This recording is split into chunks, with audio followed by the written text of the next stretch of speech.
This is episode 116 in our road to Unicum, and today we review the Senlac. This is the Tier 8 premium British light tank in World of Tanks, and the first things to notice about the tank is it's really tall, right? So obviously that makes you a bigger target, it increases your exposure, especially when you compare it to the Tier 8 tech tree British light tank, the LHM-TV. So you've got to navigate around the size carefully.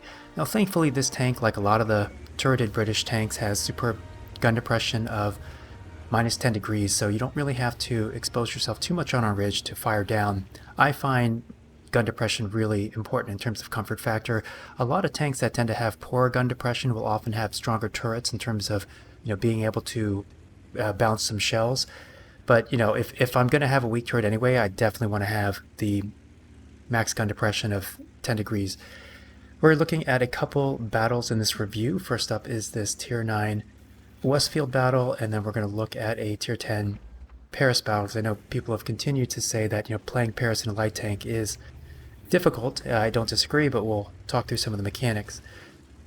One really notable thing about this tank is compared to the other British light tanks from Tiers 7 to 10, this tank has middle of the pack DPM, whereas typically the British light tanks have abysmal DPM, and it's definitely a big issue for the Tiers 9 and 10 in my opinion, because at those tiers the DPM scales so quickly, as well as armor values, that you really need to have good DPM to be able to meaningfully protect yourself. Now, what you're seeing here, this heavy player should definitely not be here. Heavy should really stick to playing the northwest corner of the map, even if you are a bottom tier heavy. Obviously if you're bottom tier, you need to watch your exposure, not give them easy shots. There are really two different approaches to where to go spot. You can notice that the EBR and I split up the places where we went. So I went to the pivot point at the southeast corner of the city, whereas the EBR went down the zero line. Now I have been experimenting with playing with the zero lane. You can push all the way to the very bottom southeast corner in K0. There's a lot of cover, but I find that you're close enough that if you want to actively use your gun, you're going to get lit, right? And because this tank doesn't really have armor and is very tall, I don't want to go up there.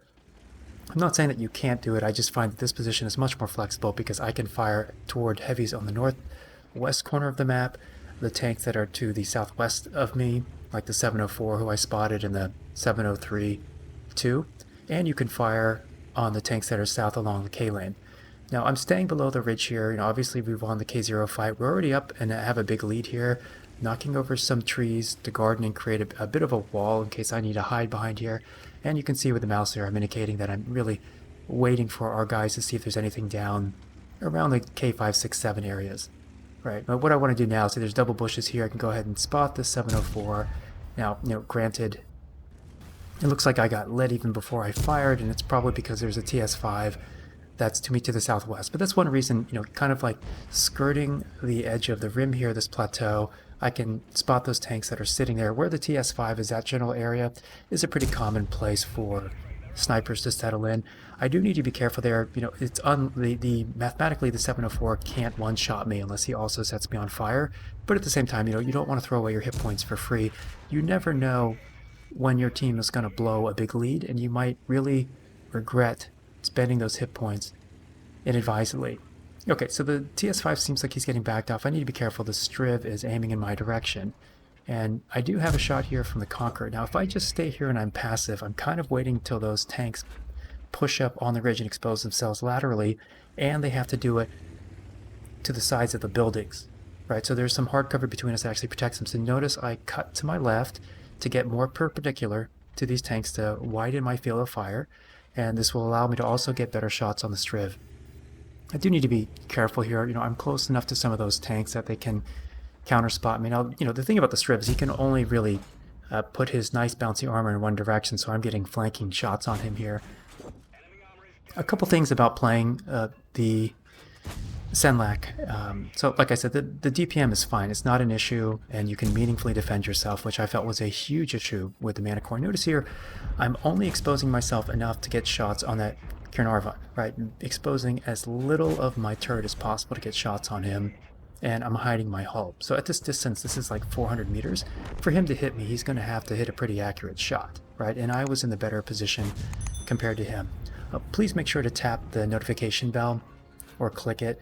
That'll make sure that you're made aware of my videos. In some cases, people will say, oh, I didn't realize that you had published a new video. It's like, well, you may be subscribed, but with the notification bell turned off, right? That's the default.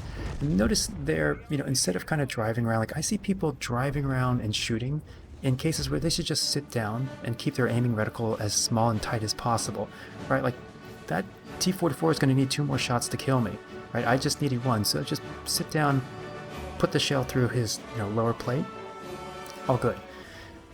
So a couple of the things about this tank, the reverse speed is a little bit limited, and that combined with the height of the tank can create issues. And it's also notable that even with Brothers in Arms and Concealment, this tank has a camo value just under 30, which is actually relative to the other British lights. It's the one area where it's worse, because that's pretty, let's say, average or below average. Generally speaking, you want camo values in the 30s. Now notice I wait until that Type 4 is a little bit more flat than me to give me a better penetration angle, right? And I'm thankfully, when I started this match, you'll see me do this a lot, is tell people in the countdown where I'm going to be spotting so they can pre-aim and get ready.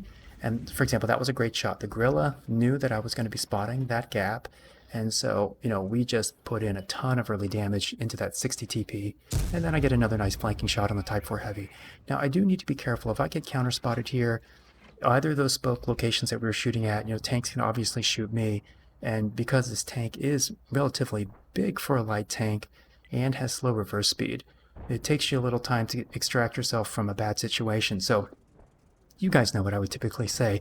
Don't put yourself in a bad situation. Why would you do that, right?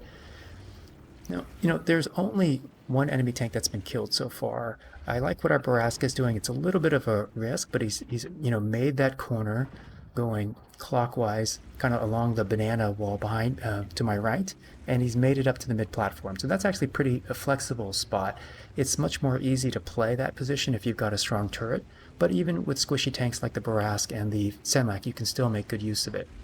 So the Baraska, he's tucked in tight here, and I get a shot on the projectile. Notice I wasn't lit until, actually I still wasn't lit, but I didn't get lit even though I fired, and the reason why is there was a bush between us that was near him. Now normally from a camouflage, a vision control perspective, that benefits him over me, but he was already spotted, right? And so, when I fire when the bush is between us, I still get to have some of that bush provide some concealment to me. Now obviously he's closer to the bush, it's better concealment for him than for me, but it's important to consider these things from a vision control perspective, and I am expecting every time I fire that he's going to see me, right? That's how you should play it, to back off, right? Unless his crew is stunned, then I can assume he's not going to spot me. This is a really dicey situation here, right? The T-69 has crept up toward the middle platform because the Barask and I have both been spotted up here. And the Barask can't actually defend himself because he's reloading his clip. But what I've done is turned around so just to present the threat of my gun. And obviously the T-69 doesn't know exactly when the Barask is going to be reloaded in terms of his clip. But you can stall people out, and because that T-69 hesitated, we were able to get some shots into him. And then again, watching the minimap, I know that this T-92 is coming up here. I switched over to the high explosive round, which has unusually good penetration of 90, right? And then relative to the AP shell, the high explosive shell has really good alpha of 280, right? The normal AP shells in this tank, or the premium APCR, have 180 alpha. So this is one of those tanks where you get both the relatively higher high explosive alpha, plus you get high penetration as well, which makes it a good round. Although I think I've told you guys this before, if I were to replace all the high explosive that I've ever fired with AP or APCR, I would have done more damage, right? Because you saw with the T-92, him coming around, it looked like my shell detonated on his tracks, right? So I only did low damage, and I would have been better off just firing AP, to hit him for, I guess it would have been for 180 damage. I still got him for 167. If you know, like, you're shooting a stationary target, like a moving target is hard because you might hit the tracks on accident, but a stationary target where you can aim in and dictate where your shot goes, you'll tend to see better results from high explosive. Okay, there's no reason for us to leave the platform yet. The main reason why is if I try to push to the west, right along the banana wall, the projectile, if he spots me, is going to have 3 opportunities to fire at me, right? And I don't really want, to give up 720 of my hit points, even if I can brush him off, right? And then right there, our gorilla does a really great thing in getting rid of that projectile, since he was kind of preventing us from pushing field. Now that he's dead, and because no other tanks have been spotted over by B4, C4, we can go ahead and push up. Now, it's possible that the Striv is going to be facing toward me, and if he is, that's fine. I can go underneath, down below, or in this case, what's great is, Artie's often in the northwest corner of this map. It makes a lot of sense for them to be there. So I can spot him and then get rid of that guy off the map. Now, obviously, we're, winning pretty big here. A big reason, in my opinion, both of their Swedish TDs have been playing positions that were too passive or conservative. And notice I back up here, right? Their Striv was trying to face in my direction, as was the 704. So as long as I can shoot something, keep my gun hot, in this case the UDES, there's no reason for me to expose my tank more. Now I do need to be careful. The Striv is looking over here. I've done a really good job conserving my hit points, so even if he hits me once, that's okay. Now from this distance, obviously I don't have the caliber of gun to avoid the auto bounce mechanics frontally, so I am just going to switch to high explosive. I could try to target his cupola, but that's such a small target from this distance. I'd rather just get a small amount of pretty much guaranteed damage from the high explosive than to hope that my AP shell hits that little cupola for 180 alpha. Now, don't mistake me. I think using high explosive in the vast majority of cases is a total waste, and that's why you'll see less unskilled idiots, using high explosive in situations where if they had just fired AP, they would have done 2 or 3 times the damage compared to using high explosive that doesn't pen. Now, I wasn't aware of this when I was crossing the gap. I did the conservative thing where I fired on the move. Had I known that both the IS-3A and the Super Conqueror weren't looking at me, of course I would have taken the time to aim in. But a lot of times, if you're not sure, always, in my opinion, take the conservative guess, shoot on the run, don't stop. Unless you know that their attention is diverted elsewhere. Like here's a great example. I can see through the third-person view here, no mods, that the IS-3-2 is aiming in my direction.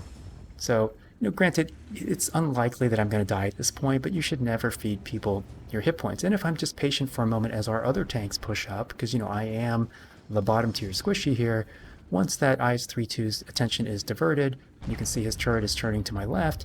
Now I can get some easy shots on him, and because his turret is slow and his gun handling is really bad, I wouldn't really be worried, pull back behind the building until his turret is at a 45-degree angle pointing diagonally toward my left, right? But in this case, his gun's totally perpendicular to me. He's no threat. Now, granted, sitting out here, in his clear spotting view makes it easy for a tank like the Standard B to just peek around the corner and shoot me, because there was nobody else in a position from our team to back the Standard B off. So you need to worry about your exposure. Now, granted, I'm not really worried about dying at this point. We have such a lead, and I've been careful enough.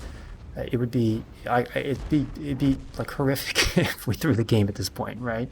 And even the Conqueror, with the silver ammo, would take 2 shells to kill me. And that's why I just took my time aiming in that shell, because I figured I'd really only have the opportunity to get 1 shell in before one of our other teammates got him.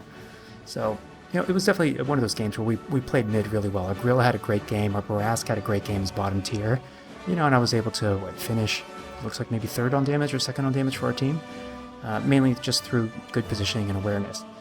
There were a couple funny things people pointed out to me. Recently, in my uncut video with 13 Disciple, episode 3, he was asking me about Anonymous, and one guy was saying, this guy was telling me that the enemy team actually gave up when they saw me, in the countdown, which I found really amusing because I'm only 1 player. And then I had another guy tell me, what, you really should probably go Anonymous because my team agreed to focus you. I get rushed all the time. So there's definitely, I played with Anonymous for about a week and then decided to turn it off because I want people to know who I am when I'm trying to coordinate with them, and I think it's more fun. Speaking of the uncut videos, over 3/4 of you said that you like or love them and want to see more of them. I want to be clear that, those videos are super easy for me to make. It's the Road to Unicum videos that take longer time to produce. The Road to Unicum series is going to be, the main focus of this channel. That being said, the uncut videos, I think, still offer some educational value because you get to hear the dialogue between me and my platoon mates in real time during the battle. And it's also like a, I'm usually pretty chill, crack jokes. It's fun. It gives you kind of a better view into what it's like playing in real battles, what I'm like. Because usually when I'm making these Road to Unicum videos, there's so much that I want to convey to you guys about tips and tactics and mechanics.